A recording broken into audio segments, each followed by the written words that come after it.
brought you by Silver Pumps and Motors. Top quality और consistent performance के लिए सिर्फ सिल्वर पंप्स नाम याद रखना। గత కొంతకాలంగా తెలుగు ఇండస్ట్రీకి కాసింత దూరంగానే ఉన్నారు అదితి రావు హైదరి. కానీ ఆమె తెలుగులో ఏం చేసినా అది సెన్సిబుల్ గానే ఉంటుందనే పేరు తెచ్చుకున్నారు. మళ్ళీ ఇప్పుడు టాలీవుడ్ లో గట్టిగా వినిపిస్తోంది అదితి రావు పేరు.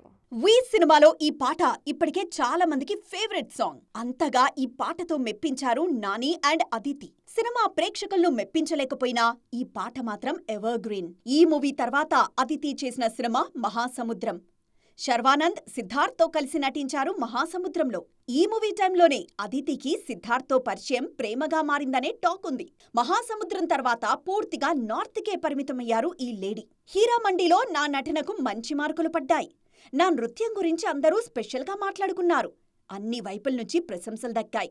కానీ నేనెదురు చూసిన ఎక్సైటింగ్ ఆఫర్స్ మాత్రం ఎందుకో రాలేదు.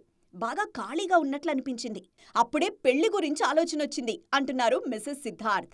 పెళ్లయ్యాక కెరియర్కి ఫుల్ స్టాప్ పెట్టాలనుకోలేదు అదితి. లేటెస్ట్ గా చిరంజీవి, అనిల్ రావిపూడి సినిమాలో హీరోయిన్ గా నటిస్తారనే వార్తలు వైరల్ అవుతున్నాయి. సో చాన్నాళ్ల తర్వాత మళ్ళీ ఇలా టాలీవుడ్ బాట పడుతున్నారన్నమాట అదితి.